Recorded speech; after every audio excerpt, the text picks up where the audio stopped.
Saludos and salutations, Broncos Country, and welcome to today's pre-game show. Ladies and gentlemen, get ready because we are ready to go. We are here to talk to you guys all about today's matchup, the second round against the Los Angeles Chargers. There's a lot that's going to go down, the good, the bad, and definitely the ugly. We're going to go through all that, so please make sure you get ready and get set because here we go. Wrong.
And welcome back, ladies and gentlemen. This is the pregame Get Bucked pregame show. My name is Adan Diaz, and I'm your host. And joining me today as my co-host, please give it up for my good friend Cameron Parker. Cameron, how are you doing today, my friend?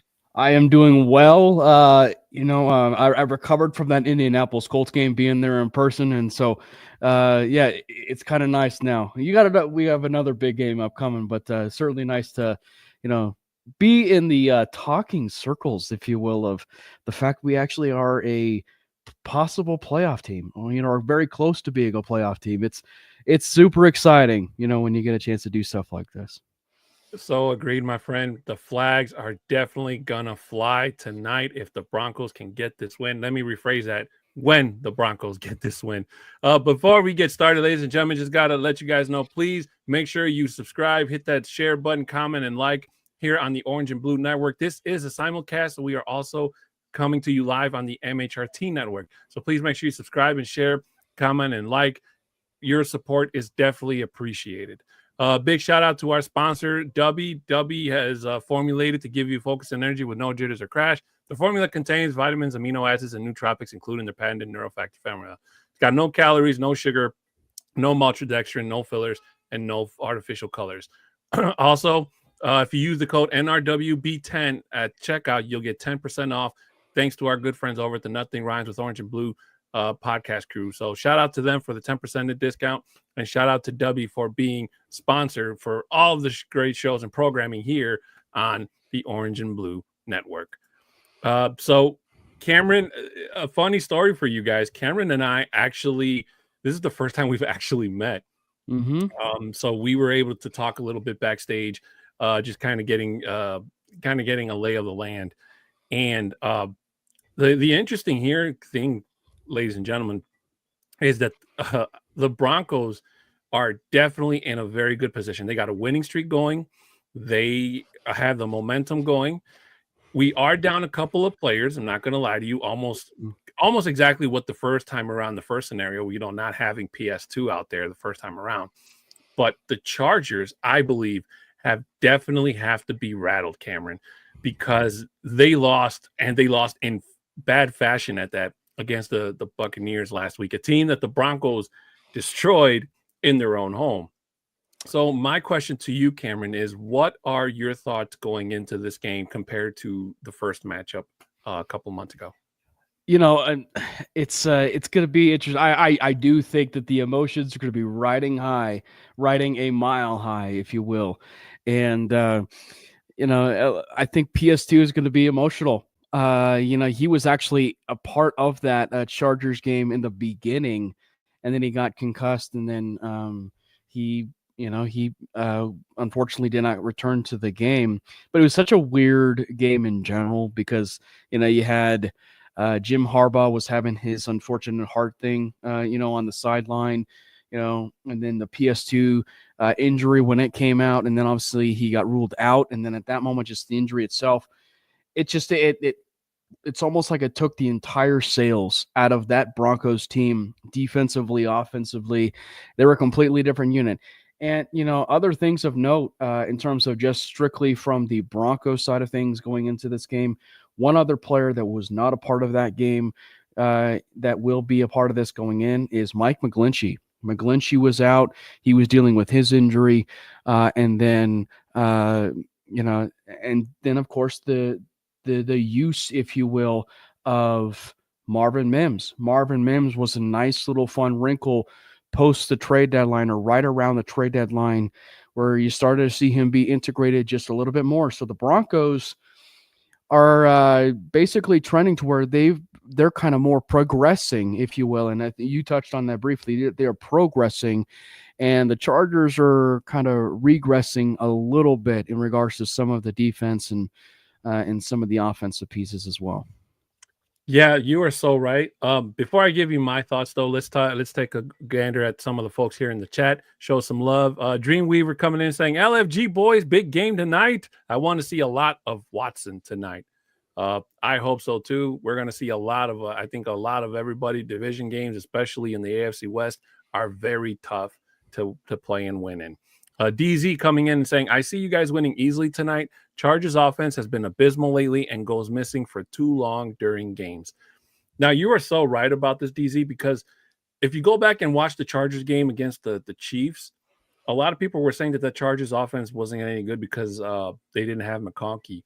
And they had him last week. And yeah, there were flashes where he played pretty well, but it wasn't to the extent where the Chargers look like world beaters. Okay. I said this the other day on on one of my shows that even though they have Quentin Johnson to me is more of a liability. And this is his second year in the league, and he has dropped more passes than he has catches. So a lot of people in this league are not taking him very seriously as a wide receiver one or as a big threat. In the red zone, he can be. I'll give him that because he does have mobility. But when it comes to like those long plays and those long catches that he should be able to make with his, in his sleep, he doesn't make.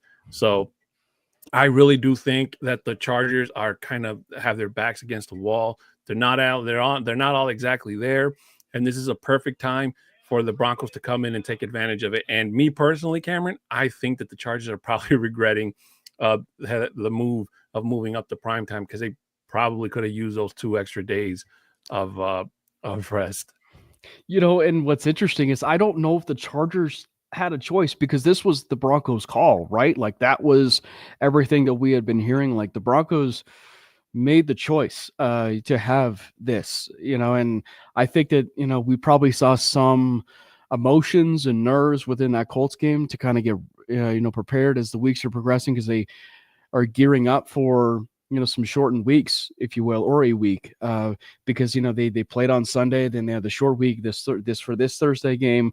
And obviously they're going to have the Saturday game, against the Cincinnati Bengals. So, I think nonetheless, it's one of the ones with the Chargers where even from the Broncos side of things, they can't fall asleep here because as much as Justin Herbert is banged up and, he still has a tendency to get a bit aggressive and, throw to some of these receivers open a little bit. So, the whole point is that quarterbacks can make wide receivers better or teams around him better or players around him better. We're seeing that a little bit with Bo Nix, right, in terms of this year. So as much as it's been, a little bit of a liability with guys like Quentin Johnston, and some of these other players like Josh Palmer and, and others, Broncos can't fall asleep here. They got to maintain their integrity, maintain their discipline, when they're on the back end with the secondary. And I'm very curious to see what they're going to be able to do with that in terms of the matchups and everything, because it feels in a very weird way that, if you want to just put Pat Surtain on Ladd McConkey, it seems like that might actually be the right call. But I think that based on maybe with how the wide receiver room has been shaping out with the Chargers, you might have some flexibility matchup wise with how you want to operate that. Yeah, you're so right about the Broncos offense. I know I did get I kind of got a little bit of gripe from Jay and Baki last week on the post game show after my grade on Bo Nix. And I get it, like he's still a rookie, and that's all great. But I'll tell you again what I said yesterday. We're only going to be able to use that excuse for 3 more games. Mm-hmm. After 3 games going into next year, every mistake that happens, we can't say it's because he's a rookie anymore. Yeah. Now, I will say, out of those 3 interceptions, that one where he just threw it towards the end zone, that one I won't really blame on him because the ball kind of hung in the air kind of late and the safety made a play for it. But the other 2 where they were just completely overthrows, like it's kind of hard. Sometimes we have to take off our orange and blue colored glasses and, call it like it is, because in a playoff game where the Broncos are definitely going to be going to, those types of mistakes can really turn the tide. And the Broncos are more than likely going to play more games on the road than they will at home. So, and against a better offense than what the Colts are, those are the types of mistakes that can come back to bite you. And as great as our defense is, I've been saying it all season, the best way to beat any great defense is to tire them the hell out. And this Broncos defense over the last 9 years, it's had great stops and great games in itself. But when the offense doesn't pull its weight or just keeps putting them in that type of predicament, it really brings them down as a team. And then it goes back to living in a world of suck, as it were. But Joe Brewer here saying, sadly, even though John Watson has been elevated, I don't think we will see him because Sean's stubborn streak to keep trying Williams as running back 1. Cameron, what are your thoughts? It's it's something that I've kind of been monitoring as the season has progressed, because it's how you decipher what is coach speak and what is not coach speak. And I think that with the way things have been operating, it's ones like show me that you have this belief in Audric Estime. Show me that you have this belief in Blake Watson. Because really, there was really that one game and it was a huge game, and it's the one that will, at least at this point, live in infamy in terms of Broncos country, and that is that Kansas City game. Well, you do look at that game, and that was one where Audric Estime had his best game as a pro. I mean, he was running the ball really well down the stretch. There was a reason why, they were operating so well in that game. And it was because they were establishing the running game. It was one of the few games this year where they established the running game. And if they're able to do that, and it kind of forces their hand in terms of running the ball with Audric Estime, I think you might see the opportunities where Javonte might break loose a little bit, but it's got to actually come first. It's got to actually come first from Audric Estime. He's going to end up having to be a running back 1. Blake Watson's going to be so fascinating to watch, because I do think that there will be plays and areas if they do use him where they could operate him in the exact same way as Jaleel McLaughlin. Some of those plays that may not have been your typical halfback screens in the past, but those swing passes where you have the wide receivers blocking out and out in space, I think those are really prime plays that you could see Blake Watson. You get him in space, former wide receiver. I'm very curious to see how all 3 of those backs are going to be coming into play, because if by chance the Broncos do get that running game, I do think that there is a decent chance that they will come away with the victory in this one. I do too. Unfortunately, I don't have like a lot of experience or in my head trying to picture Blake Watson out there, but a lot of people in Broncos country, swear by him. And this is his opportunity to, his moment in the sun, especially with McLaughlin not playing tonight. And Javonte Williams has just had one of the worst seasons as a Bronco in his career, aside from the New Orleans game, which almost seems like it was so long ago. But I'm trying to stay optimistic because that game was a Thursday night football game. So maybe we'll see Javonte, even in the red zone, It is true. kind of hold up on prime time. But I really do hope that Watson comes out and puts on the show, just for the simple fact that the main reason, I told this to the Libre yesterday, I believe the big reason why Bo Nix was throwing the ball so much and putting the ball in danger in terms of those 3 interceptions was just for the simple fact that the Broncos cannot run the ball effectively. And you have to be able to make the defense either pick to, stop the ball or stop the pass. They won't be able to do both effectively. And when you can't do that and they just keep playing the same coverage, it's not going to be a good day at the office, especially with the Broncos on the road. But also, I just wanted to remind you guys, keep in mind that the Broncos were literally coming back and they were just if you would have given them one more minute, the Broncos probably more than likely win that game because they were marching. The problem is that Bo Nix got hot at just the wrong time. And unfortunately, they ran out of time and they couldn't come back and then mount a comeback like we wanted. But I don't think that's going to be an issue this time. I feel like the Chargers are going to be the ones that are going to try to play catch up to the Broncos.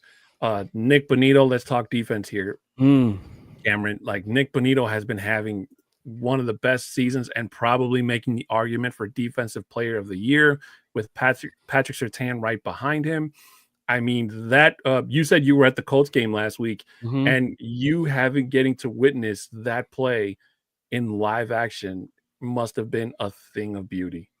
Yeah, it was something, I mean, because even the week before, or what, it was 2 weeks before because they had the bye week. The 2 weeks before was the moment when, Bonito made the other impressive play where he took away 3 routes, from Jameis Winston, and he jumped the route that was going to, go to David Njoku, and he takes a pick 6. That was a pick 6, by the way. The one against the Browns. For some weird reason, they decided not to say it was a pick 6, for the one against the Colts. But just to see that, and from where we were sitting, because basically where we were sitting is section 135, which is basically where the players come out of the tunnel. But it is still enough of an all 22 view that, you're seeing the trick play. You're seeing A.D. Mitchell. I don't want to say bobble the ball, but he's readjusting, the ball and getting ready to pass it. So he does look down and he doesn't necessarily see Bonito coming across, but still he doesn't see him out of the corner of his eye. And what did Adonai Mitchell say in his post game? 15 comes out of nowhere and looks like he's at 3. So he makes the play, he breaks on it, and the entire stadium erupted. It was bedlam. I mean, it was crazy. It was one of the best plays that I've had the chance at actually seeing. I mean, it's crazy. I mean, and I think that as far as defensive player of the year, Pat Surtain made an unbelievable interception in that game as well. So when you are possible defensive player of the year candidate, it's like those are game-changing plays, breaking plays, if you will, for games. And they're clearly doing that. And, having me choose between Nick Bonito and Pat Surtain is like choosing who my favorite child is. I can't do it. I literally can't do it. Who's the defensive player of the year between, Surtain and Bonito. But Bonito has clearly overseeded expectations, I would imagine, for a lot of Broncos country. Agreed. David Yonkin jumping in and saying, let PS2 cover Ladd McConkey. I have a feeling that McConkey's probably going to be moved around. And if more than likely, he's not going to want to line up against PS2. No wide receiver in their right mind wants to. So I have a feeling that McConkey's more than likely going to line up on the opposite side of who's ever over there. So it's either going to be Damari Mathis or I'm sorry, I keep forgetting that other young man's name. Chris Abrams Drain. Thank you, Drain. And more than likely, it's probably going to be him and one of the safeties going over there, just kind of providing that extra coverage, just kind of like we saw against the Colts There might be some disguises, I have a feeling. But the important thing is that the Broncos have to make Justin Herbert uncomfortable in the pocket. He is he has a kind of an issue with his ankle, so his mobility is going to be really limited. So I have a feeling that he's going to try to take as much time in the pocket as much as possible. And any scrimmages that he does make are really going to be Chargers fans are really going to be holding their breath, because they are definitely going to be worried about seeing him try to scrimmage. And if getting tackled as a runner is makes him a whole lot bigger of a liability. But the running game for the Chargers is almost absolutely like non-existent, just like the Broncos. So it's almost like a stalemate in that regard. But I really do hope that the Broncos kind of outshine them in that. I know that they can. We have the offensive line for it, especially against a team like the Chargers. It's just that they just need to learn. They just need to learn how to do it and use it better efficiently. Again, Watson, this is probably where he can kind of surprise, because I'm pretty sure they don't have tape on him. So, he can kind of and kind of surprise him in that regard. But just going over some of the other comments here. Joe Brewer jumping back in saying Knicks was a bit overhyped versus the Colts was part of the problem. You know what? I have heard that a couple times over this week, Cameron. I don't know if saying overhyped was the right word, because I never got that sentiment from him. People were crowning him, offensive rookie of the year. I know I was one of the few people, because he was playing like it. So if you want to say it was coming from the people, the fans, then I'm in agreement there. Now, he definitely took a step back over this game. Yes, he did throw for 3 touchdowns, which was nice. But, when he's going toe-to-toe, or maybe not toe-to-toe, but like be right behind Jaden Daniels, who, even though he didn't have a marvelous game against the Saints, surprisingly, he needs to play much better football if he does want that accolade added to the beginning of his career as a Bronco. Yeah, and I will say there's a lot of ways to decipher this just a little bit, and I will say the mark of good quarterbacks, even statistically, is weathering the storm and getting and getting the turnovers. Possibly is not something that you always want on your ledger for games, but it's also how you respond. And Bo didn't have the greatest game. He did not. Me personally, I thought those 3 interceptions were on him, but he responded. And the moments when they were in scoring range, in some of those critical moments, like he was able to respond and put them in the end zone. There was a crazy statistic that was finally released today by Dan Orlovsky of ESPN that said that Bo Nix has a 21-1 touchdown to interception ratio. It is unbelievable, that kind of touchdown interception. That is basically the majority of his touchdowns, just FYI. But that is a crazy touchdown interception ratio. And so I think that for him, he's just going to have to calm his nerves. When I was at that game, it did look like he was a bit overhyped, or just anxious. He was very anxious. The passes that I was seeing pregame, it seemed like he was kind of sailing passes a little bit. So he was nervous. And I think that, once things kind of settled down, it was a bit later in the game, but, once things kind of settled down a little bit, it seemed like he was maybe not the same, but like it was right around what the Bo Nix that we have been seeing in, all the weeks prior. Yeah, I totally agree. And it's all right, because we're just so excited to have a guy like Bo Nix in Denver. And just the fact that we can be we were kind of like this, to go back in a little bit in perspective before we jump back into the chat, last year against the Patriots, where it was just like one win you're in type of thing. And then on Christmas, the Grinch came to Denver and unfortunately robbed us of that joy. So it's almost like a year later and we're almost in the same predicament. We're like probably about like a week's time difference. Johnny the Boss Baki jumping in saying, all right, gents, our D-line is all in tonight. What do you anticipate will be their production against the Chargers' anemic O-line? You know what? I don't know if anemic is the right word. I still have respect for them because I'm on paper, they're pretty tough, but there's just something going on with them, Cameron, where they're just not um they're just not working right. They were dominated at the point of attack last week against the Bucks. I have a lot of respect for Vita Vea. He's one of the best pass rushers in Hmm. Madden in the league and in Madden.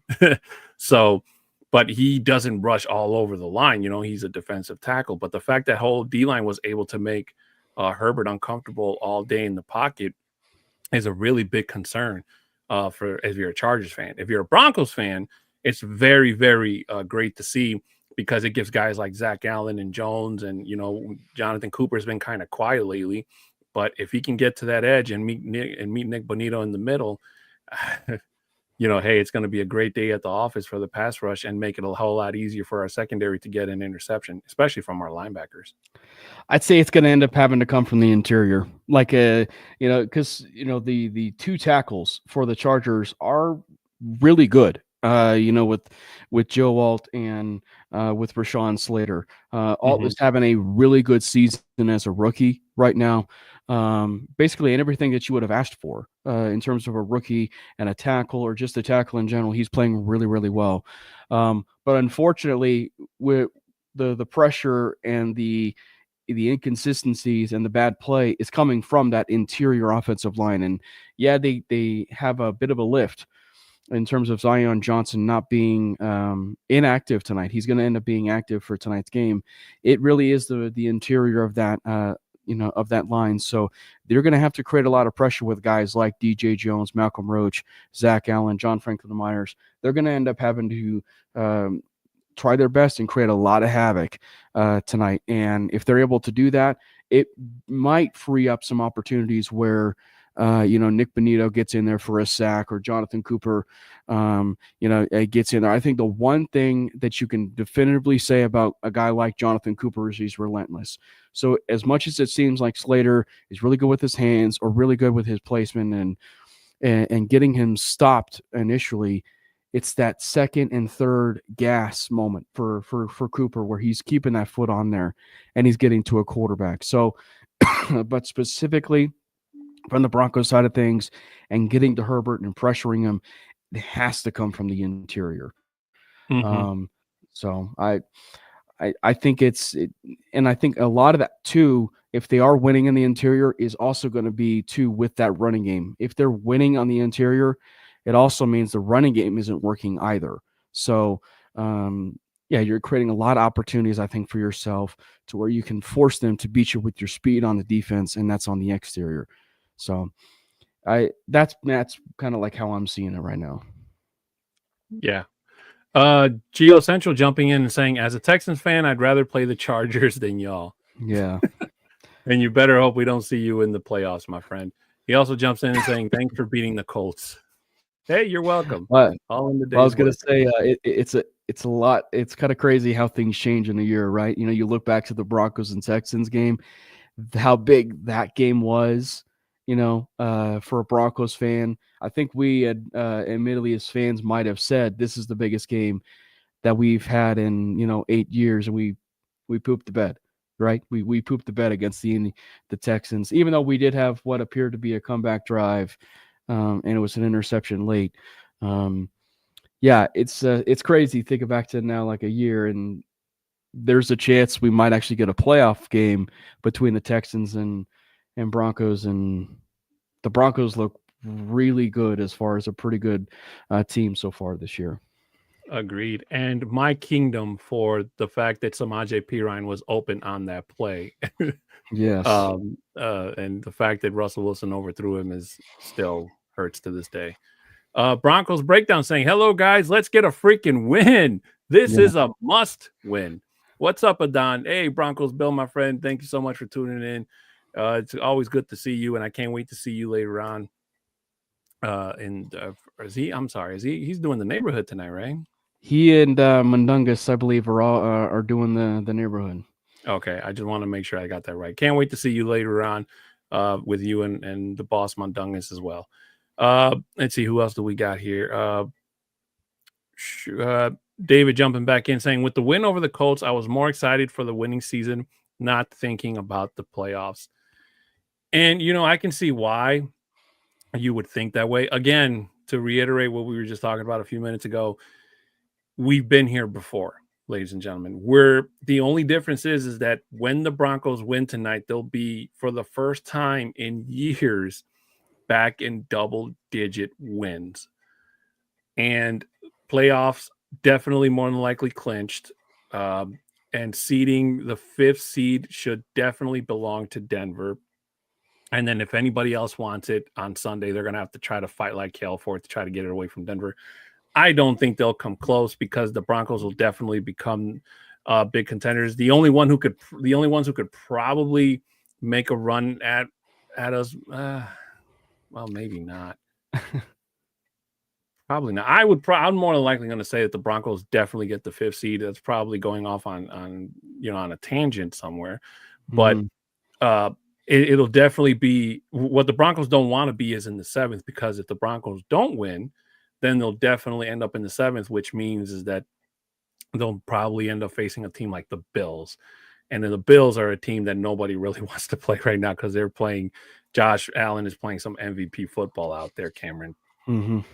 But Dave Yorkin also saying that he can see Nick Bonito getting 2 sacks. You know what?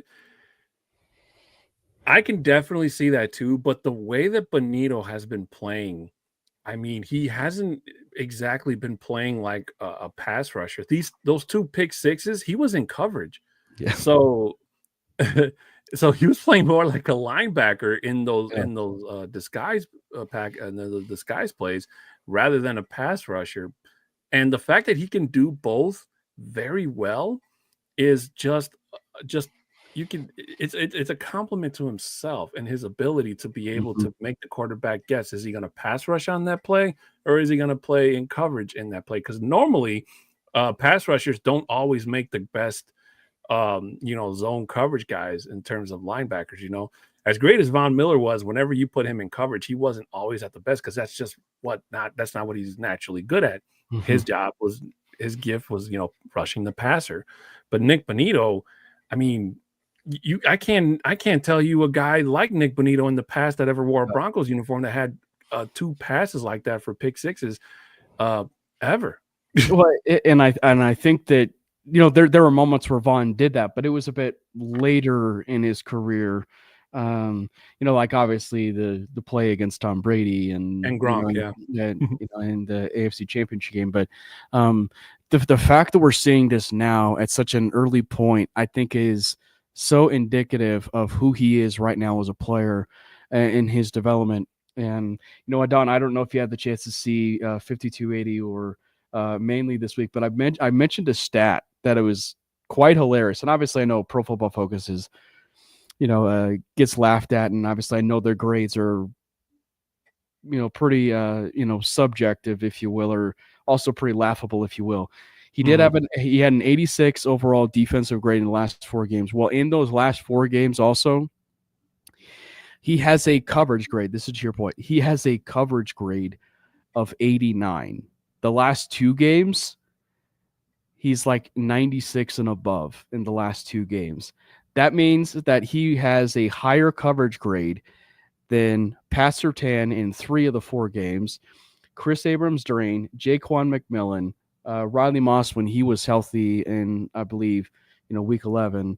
So it goes to show you just how unique and stellar he's playing in coverage. I think for the Broncos, a lot of fans have always been clamoring like, oh, why is Bonito dropping back in coverage? Or, why is Jonathan Cooper dropping back in coverage or stuff like that? And that's something we've said over time. Like, I think the one after was like, it was always Chubb, right? Or like, why is Chubb always in coverage? Well, these types of plays you're seeing from Nick Bonito, you might actually see them continue to do it just a little bit. And, and I think it was actually my friend Jordan Lopez of Broncos app that really said it when he was really turning the corner, and that's Bonito. And he said, Bonito's really turning himself into a Tuesday player. And that means that the moment that the first practice hits, it's the first player that you always circle for an opponent. It says, we need to watch for this guy. I couldn't agree with you more. Broncos Breakdown has a question here for us, Cameron. He says, what do we think about no votes for Sean Payton for Coach of the Year? Are you kidding me? Talk about a slap to Denver. You know what? I've actually thought about this, Bill, and my thing, and this is just my personal opinion, it's not a fact. I think that what the NFL looks for in Coach of the Year is being able to take a team that's complete crap and make it relevant again. Maybe not so much like making the playoffs. You can make it look like playoff berth, but not exactly make it, and you could still win Coach of the Year. So with Sean Payton had already done that last year. So to me, last year would have been a definite a must for Sean Payton in terms of taking the Broncos where they were the first year with Russell Wilson into literally just missing the playoffs by that much. So with this time around with Bo Nix, the hype is all around Denver, and we're the talk of the town still, even after that game. And yes, some of you are saying in the chat that the NFL hates Sean Payton, and they probably do. But to me, that's what I think that they look for. So don't be surprised if by next year, some of the crappiest teams right now, the Jaguars, the Raiders, maybe even the Panthers, and hell, you can throw the Cowboys in there. Just teams that didn't make the playoffs or didn't even sniff it. Hell, maybe even the Jets. That one of those teams, whoever their head coach is, or even the Bears, if they turns that team around, that they're more than likely just gonna be, head honcho for Coach of the Year. It's almost like a popularity contest, Yeah. Cameron. I think. Go ahead. It feels, but I feel like that would almost give credence to why Sean should be, Coach of the Year, because you look specifically at the Russell Wilson thing, and everybody clowned him for it. Everybody clowned him for it. Why are we moving on from Russell Wilson? It certainly seemed like you played well with him. You move on. You have the $800 billion dead cap or whatever that people always say on the timeline. So and then you go out and you stubbornly draft a rookie quarterback at 12 that a lot of people felt like was a third round draft pick or a fourth round draft pick or a very mid round quarterback, and you turn him into arguably the offensive rookie of the year, and you turn a team into a very possible playoff team. He is very deserving of the Coach of the Year. And I do think the NFL does have a we hate Sean Payton problem. So I would kind of find myself in that camp, because you look at it in the way with Bountygate and the way that he would sometimes go after officials and stuff, specifically after and specifically with the Saints, there's the one that I remember too, where it was that one year where they were really challenging, they were doing challenges for pass interference penalties, and it was that famous play against the Rams where it was blatant pass interference, and and they didn't call it. They went back and they actually did the whole on review, and then they do the whole spiel, and they bring it out and they say no, there was no pass interference, and then and because I just think at that moment it would just seem like abundantly clear, like things are not great in terms of maybe how the league views Sean Payton. So I agree with you, to the person that's in the comment, saying like, if that's the case, then I hate people that hate Sean Payton, because like how can you feel that way? You know what I mean? Like, how can you feel that way? And so I think that just for the Broncos' sake, though, nonetheless, to your point, it does feel somewhat like a popularity contest, and also at the end of the day, it's also about growth of this football team, and they are a win away from going to the playoffs, and that's most important when looking at this football team, is that we've seen growth all across the board this year. You know what? I can totally believe that, and I mean, whatever the reason is, folks. For us in Broncos country, it's kind of hard for us to make that argument without pissing somebody off, because literally the only thing they're going to say is, well, you're only saying that because you're a Broncos fan. And it's like, not even that. It's just logic. It's not giving the man his due, right. his roses for doing what he is, for doing what he did with Russell Wilson as a veteran quarterback, and for doing what he's doing with Bo Nix as a rookie quarterback in back-to-back seasons. That, my friends, is impressive, especially when everybody that has access to a microphone literally went on the air all during the summer and called the Broncos one of the worst, that they were going to be one of the worst teams 5-win team. in the league. 5-win team again, that it was going to be 2022 all over again, if not worse. And it's been anything but that. And a lot of those people have already apologized for their really bad takes. And the beautiful thing about it, Cameron, is that the Broncos are just getting started. You know, you can take that to the bank. We did have another question here from Johnny Baki saying, who do you think will be our receiving leader tonight? Before I turn it over to you, Cameron, I just want to quickly say that I'm pretty sure it's going to be Courtland Sutton. I'm praying that it's Courtland Sutton because he is starting for me in my in my semifinal championship round tonight. And I need him to have that 30-point game that he had. I think it was against Vegas. That's the Courtland Sutton I need tonight. So I'm going to pray that it's him. I agree. I think I want to agree that it's Sutton based on the history, you know, and the history that we've seen so far this year. And with Bo, I think it's actually going to be Vele. Like I think it actually has a chance to be Vele who is the leading receiver. I think Sutton probably gets a touchdown to help your fantasy team, of course. You know, but I think that Vele is going to be, you know, maybe one of the wide receivers that is that leading receiver, because he wasn't even targeted at all. You know, or if he was, you know, and he obviously didn't, you know, get any passes or anything. So I think that in that Colts game, so I think that this is going to be one where you actually get a chance to see things be meticulous in how they operate. You know, you'll obviously have some, you'll have some plays to the running back. We are seeing some kind of sneaky plays in the sense of getting the tight end involved. So something, you know, of note there, right? But I think Vele, man, I think Vele obviously has been one that has been such a huge surprise. He got a lot of crap before the season about how old he was. But he's really turned out to be a really solid player for this team. And so, and I venture to guess sometimes, and we see it too often, right? Like when a player doesn't have catches the week before. Actually, I think it happened to Sutton like early on in the season. He didn't get any catches, and then all of a sudden, you know, over the course of basically since that moment, he ended up being one of the more productive wide receivers so far this season. So I'm not saying you're going to get that with Vele, but I think that you are going to see the Broncos target him just a little bit more. And before we forget here, Cameron, let's talk a little bit about the over-under for our good friend, our good team, the Denver Broncos. As you guys can see here, the spread is the Chargers are opened up at -3. The money line is at Chargers -150 to the Broncos +130, and the over-under is 42.5. Now, I'll be honest with you guys. I'm not exactly the top guy to ask about over and under because numbers are not my thing.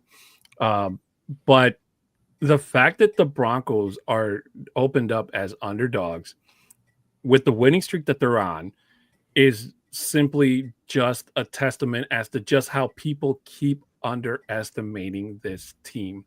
And the fact that a lot of people think that the Chargers are going to bounce back after seeing what happened with the last week against Tampa Bay and not realizing that they got so lucky, and the fact that PS2 didn't play that last game and that the Chargers were just one timeout away from actually getting scored on and losing boggles my mind. What do you think, Cameron?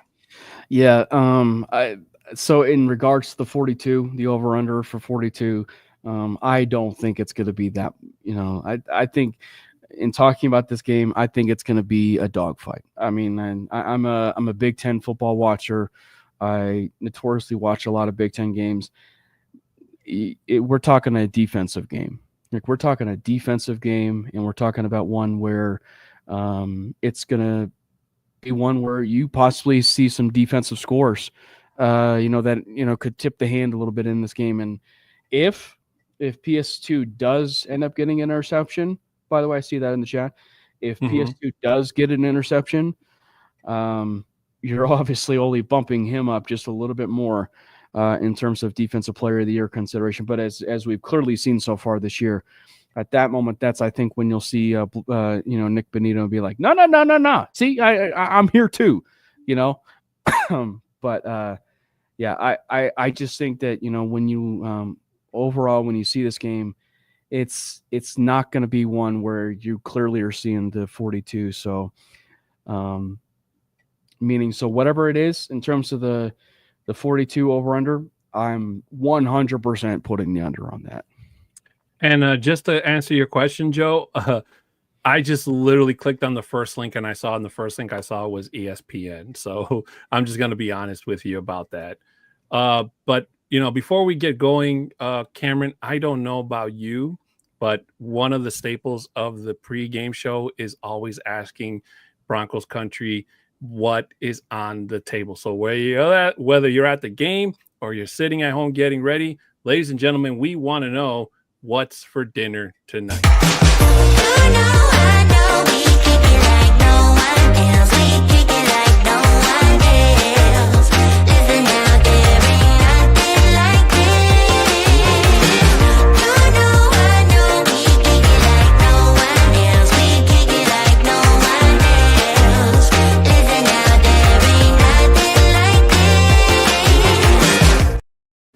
Now, I just want to say I do realize that none of those people you just saw are actually here tonight, but they're in the back of the kitchen making sure. I was gonna say, I promise I do not look like Jay, because for one, I'm not a CU Buffs fan. I'm a Cornhuskers fan. So yeah, I mean, I've never been mistaken for Isaiah, but then again, there's no pictures of us in the same room at the same time. So hey, you never know. It's true. But ladies and gentlemen, what is on the menu for you guys tonight for the game? Now, I will admit I did have dinner before I ate, but that's just because normally I have a lot of stuff to do before Thursday kickoff kicks off. I do run a football pool weekly, and I do have fantasy. So I got all that stuff to kind of worry and go through at the end of the show and get done. So I kind of had to have dinner. But for me, I try to have something that like I would eat at the stadium if I can have it, because I got to say the $5 menu they have in Mile High when I was there 2 months ago, the thing of beauty. Like I went to that same stand like 3 times. Yeah. But for me, I had pizza today, and it was delicious pizza. Baked it here at home, and it was just fantastic. And I had my Coke Zero. What about you, Cameron? I mean, I had a big breakfast this morning. It was some egg and cheese bagels. I'll be watching it with the family, and so we are probably going to be doing some light food. I think we made our version, if you will, of a skillet queso. And so we're going to have that off to the side, and we'll kind of nibble and do some appetizer things and stuff like that. So when all due respect to the food over there on the table, we're probably going to be focusing all of our energy on Bo Nix and that Denver Broncos team possibly clinching us a playoff. Agreed. Bronco Breakdown saying he has homemade fettuccine Alfredo. I'll be eating it. Starts at some point of the show. So I really do hope he saves some, because I'm pretty sure Mundungus loves chicken Alfredo, and I'm pretty sure. So if you don't mind just sliding some of that over. Well, I think it's pretty obvious that Mundungus likes to eat in general. So yeah, he likes food in general. So I'm not surprised by that. When you're fluffy like me and Mundungus, everybody just likes to hug us because we're like big teddy bears. So D-Rock saying, I'm having enchiladas with beans and rice. Now, that is something I can definitely get behind of, because as a full-blooded Mexican, I love nothing more than a nice big plate of, well, my favorite is green enchiladas. I know they do come in a lot of flavors and sauces, but for me, I'm homegrown on that stuff. Caden says he already ate dinner, but he's drinking Coke. Yeah, so hey, 2 of us. I don't drink regular Coke anymore. I drink anything diet. So, but going back to the game as we're running close to the end here of the show, Mhm. folks. Joe Brewer saying, well, first he says he's having smothered burritos, so another great choice. And Jay says he's having dinosaur chicken nuggets, which I actually believe that there is somebody door dashing him his. Okay, chicken if that's true, I need actual video evidence, Jay, of DoorDash, someone actually being on your door, dropping off dino nuggets. I need visual proof of someone actually at your door dropping off dino nuggets. I think that would definitely make a great TikTok video. Bill asking me, what is my favorite Mexican food dish? You know what? Growing up in a Mexican household over 39 years in my lifespan, I've eaten. My mom makes some of the most delicious Mexican food I've ever tasted. But the enchiladas are definitely my favorite. She makes them for me every year on my birthday, and I always feel bad because I don't know how to cook. So one of these days I have to learn how to make for myself. My sister knows how to make them, but there's just something about mother's touch that just gives it that extra extra flavor. And then he's answering your question here, Jay Cameron. He says for the children. Uh-huh. Uh-huh. Uh-huh. Quote unquote. He says his is chile rellenos. Spelling, sorry, it's not Mexican. It's okay. Now, me personally, I'm not a fan of chile rellenos. I don't like that, but hey, to each their own. There's a couple Mexican dishes. I also see that Johnny is a man of culture, and he rides with the greatest fast food chain of all in all of America, and that would be Chick-fil-A. So, You know what? I'm going to have to actually disagree with you on Cameron, and I know this is probably going to be a hot take, and probably Johnny's going to text me or call me in the next 30 seconds. But Chick-fil-A food is so overrated. Wow, I think it's not. I'm good. gonna just completely leave this stream now, and then I'm sorry. I had Chick-fil-A before, and it was just like I just don't get it. Like it is not worth waiting in those long lines for. But when I used to do DoorDash, it was one of the most popular orders. So there are some people that love it, but it's not for me. But D-Rock coming in here with a final score, Cameron, as we get ready to end the show pretty soon, saying the Broncos are going to win 24-17. Now, I can't remember off the top of my head what score I gave yesterday on Broncos Talk, but I'm going to say that I think I told Bronco Libre, my co-host, that it was going to be 30-14, I think I said. What do you think, Cameron? Yeah, I if it's anything that's double digits and a Bronco victory, I will be really impressed. But I think for me, it's just going to be a dogfight. One, it's Jim Harbaugh. They are well coached, and a well coached team, and it's just going to be a physical brand of football. And so that's when you hope that they could be able to run the football a little bit. And I actually do think that as unfortunately as it is, I think that the injury of Jaleel is going to force their hand a little bit in giving what the fans wanted, which is more Audric Estime. And I do think that we'll see Estime feature a little bit tonight. And I think he actually, gets close to about 70 yards, on the game. But it's going to be a ground and pound game. And my hot take is we also get a chance to see some Bo Nix legs here tonight. So I think that we might actually see some moments where the read option plays and everything that we saw, against the New Orleans Saints and the middle part of the year, the beginning part of the year. I think you see that somewhat sprinkled in here in this game. But I think Estime leads him in the rushing yards. But again, grinded out game. Defense makes some plays. I do think the Broncos will get a turnover or two, but it's going to be a dogfight. And they're going to win 20-14 and clinch their first playoff berth since 2015. Man, just saying that and the thought of it, Cameron, just gives me goosebumps, I swear. My final take on this game, ladies and gentlemen, before we head out of here, is yes, the Broncos are on a winning streak, and yes, the Chargers are rattled. But ladies and gentlemen, make no mistake about it, that going into this game, the Broncos, even though they're rated as underdogs, they have the advantage. They have the better team. They have the best fans in the world. And if you don't believe me, just wait until you see that camera pan of all the orange and blue colored jerseys that always go to SoFi. By the way, shout out to my friend Lindsay Bebo, who I'm pretty sure is at the game, shouting her out. And it's almost like a second home game for Denver. Yeah. So these guys are ready. They're ready to make some noise. And once they secure this playoff berth, just get ready, because they're probably going to be looked on, especially as they head into Super Wildcard weekend. And it's going to be one of those teams that, shouldn't be there, but they're there just by sheer luck.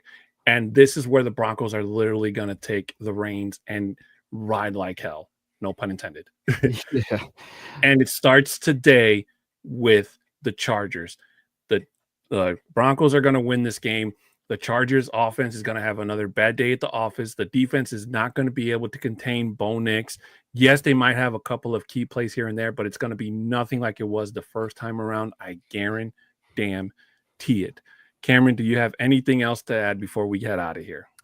Other than I do think that, as I said, Bo Nix is going to be using his legs a little bit more. And I think you see a much better version of Bo Nix in this game that you saw against the Indianapolis. So much so that by the end of the game, and I can't say that I was the one who actually created this. It was a person in the chat who created this on it was either the Manly Broncos stream or the 5280 stream. But by the end of the night, when they leave that stadium and the Broncos leave that stadium, people will not be calling it SoFi Stadium anymore.